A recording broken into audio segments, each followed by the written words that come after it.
Well, thank you, everyone. Thank you to that incredible choir and band, and thanks to General Kane and Secretary Hegseth for your powerful words. Thank you, most importantly, for everything that you do for our nation's war fighters and for those who have given their lives to this country. We remember you today, and certainly to our Gold Star families. We're so thrilled and so grateful to have you with us in attendance. This is a sacred place, an eternal resting spot for our nation's sons and daughters. We gather. Deeply honored to have you with us. Before we continue, please kindly hit the subscribe button. This ground, this sacred place, is more than a cemetery. It is hallowed soil, consecrated by the blood and bravery of America's sons and daughters. Today, we gather not merely in remembrance, but in reverence for the men and women who gave everything so that we might live in freedom. In 1915, President Woodrow Wilson laid the cornerstone of this very amphitheater. Entombed within was a copper box containing 4 simple items: an American flag, a Bible, the Declaration of Independence, and the Constitution. Symbols of a nation, symbols of faith, of freedom, of hope. But the values those objects represent were not born from marble or metal. They were carved into history by the lives honored here at Arlington. Ordinary Americans who chose extraordinary sacrifice. People who once dreamed, laughed, struggled, and hoped just like us. They woke with the sunrise, kissed their children goodnight, and faced each day as we all do, until one day, they chose to give all of that up for us. It's natural to focus on the moment of death, the final act of courage. But the true weight of their sacrifice is found in everything that never came after. As our Gold Star families know all too well, the heartbreak is not in one moment. It's in the unfulfilled years that followed. They gave up not just their lives, but the life that could have been. They gave up walking their daughter down the aisle, watching a son graduate, holding a grandchild for the first time. They missed birthdays, anniversaries, family dinners, and quiet nights at home. They sacrificed moments, millions of them, that make life worth living. And they did it for people they'd never meet. 4 generations yet unborn. For a country that would not be what it is without their courage.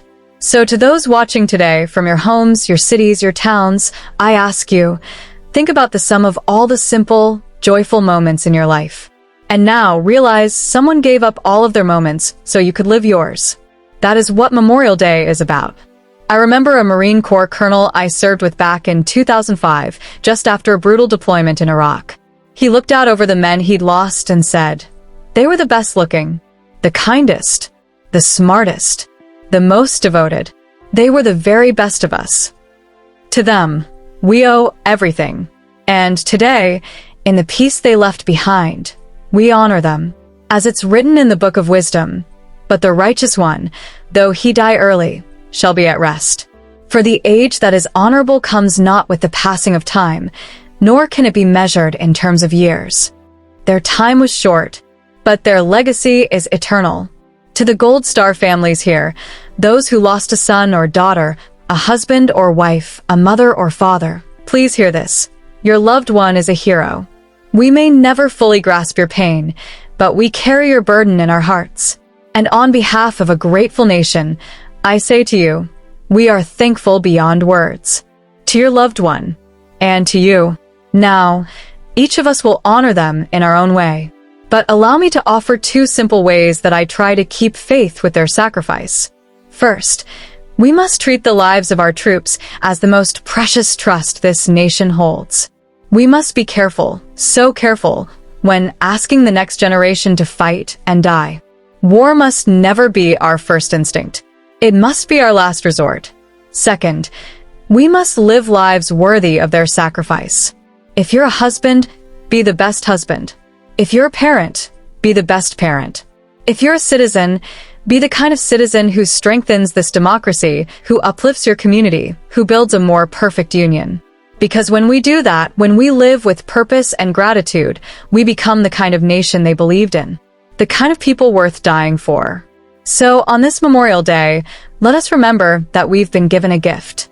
Not one wrapped in ribbons or headlines, but a quiet, sacred inheritance. paid for by people most of us never knew. Let us cherish it. Let us honor it. Let us live up to it. May God bless the fallen. May He comfort the brokenhearted. And may He bless the country they gave their lives to protect. Thank you. And now, without further ado, it is my privilege to introduce to you your president, the people's president, the president who knows in his bones what these brave men and women have given. Let me know your thoughts in the comments below. If you enjoyed this video, hit like, smash subscribe, and turn on notifications so you don't miss the next one.